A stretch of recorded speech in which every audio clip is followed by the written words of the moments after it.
Hey, y'all, sorry, the my phone's almost running out of battery, so we gotta change the setup here a little bit so I can stay plugged in. But let me continue on with the story. So, I walk into the police station, I let the guy at the counter know what I want to do, and I proceed to spend 3 hours there. Um, audio recorded with an investigator who's asking me all the questions about everything that so that he can start building this case against this guy. And so at the end of the interview, I say to him, um, the reason why I came here was to get your help in removing him from this environment because I've already confronted him. He may want to get one more kick at the can with one of the kids that he's looking after before fucking shit hits the fan for him. So will you guys please help me come get rid of this guy? And they say, no, no, no, please don't tell anybody about this. You'll compromise the investigation.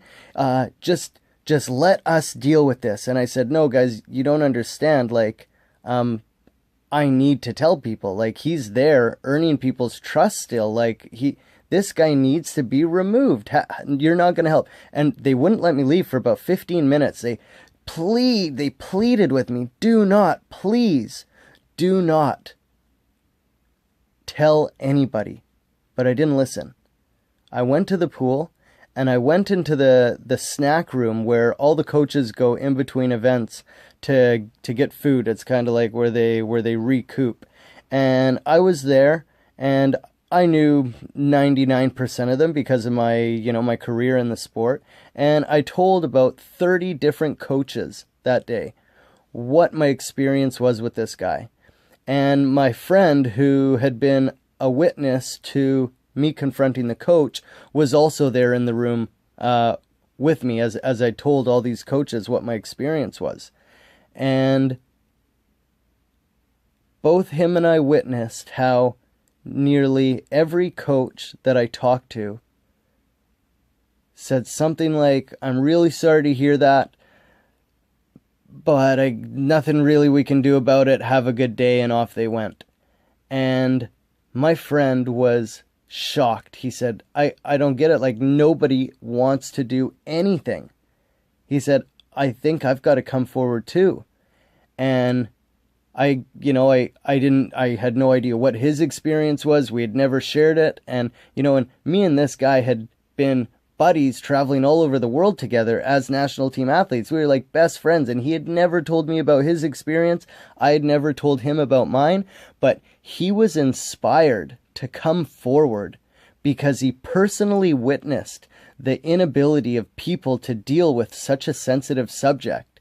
And had I listened to the police and not told anybody, this friend of mine would not have been given the experience that inspired him to come forward.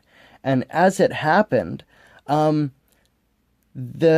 police proceedings and the investigation and the court case took about 4.5 years in court. We spent over multiple, sessions in court, going over evidence, all this type of things. And at the end of the day, my testimony was not even included in the trial because the experiences that my friend went through were a little bit more, they had happened at a slightly younger age, and they happened in the city in Victoria, which allowed the prosecutors and the investigators to have more validity to it. So actually, had I not screamed at the top of my lungs about what had happened, had I listened to the police, my friend wouldn't have come forward and the coach would have gotten away with it.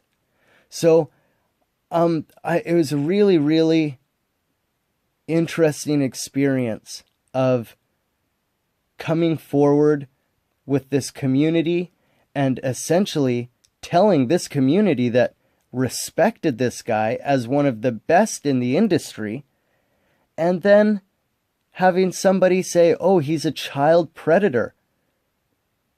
It was too much for people to believe or to act on.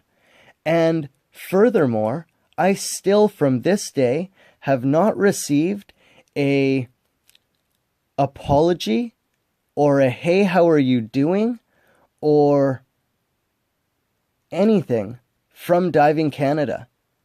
And it's interesting to note that as part of the investigation that the police ended up doing, they found out that this coach who did this to me and others in Victoria had also been doing this to others in Vancouver earlier in his career.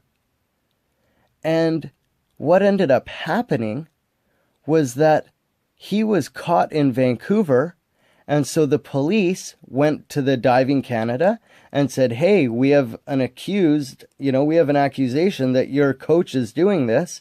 And so the president of Diving Canada said, hey, I'll deal with it.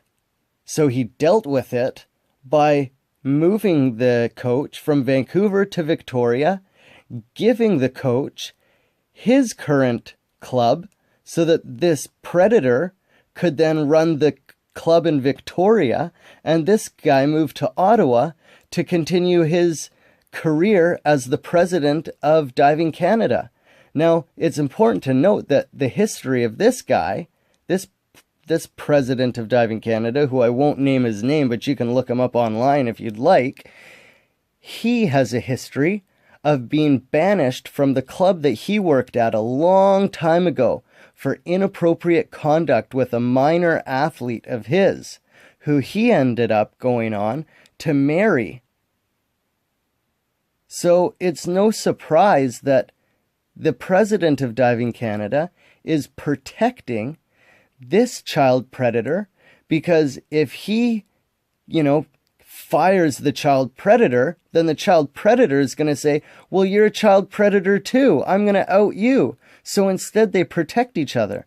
And others, there are other coaches and some adult athletes in the sport that are very, very just ignorant to their demons and how their own attempts to satisfy their own happiness are coming at the expense of minors.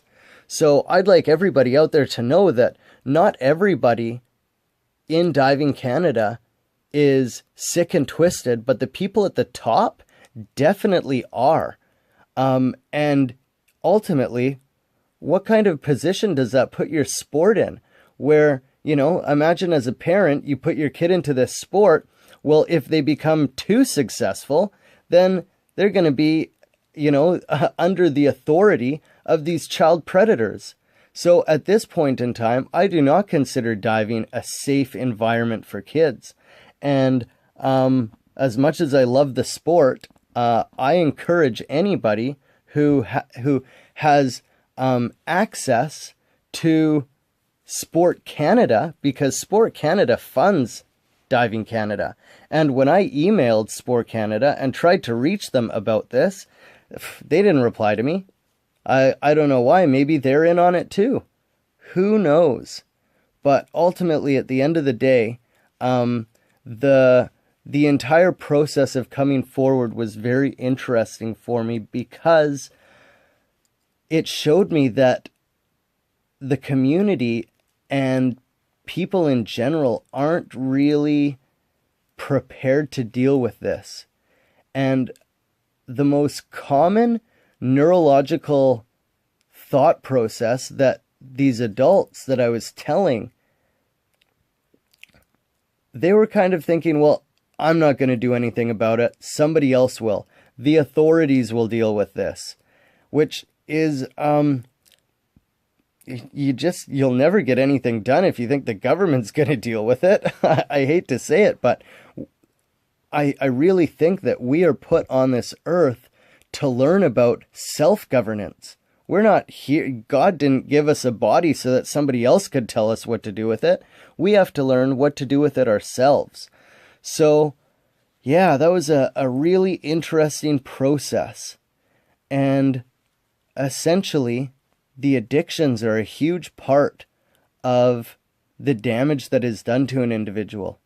Because when trauma rearranges values in an unhealthy way inside of us, then as our internal energy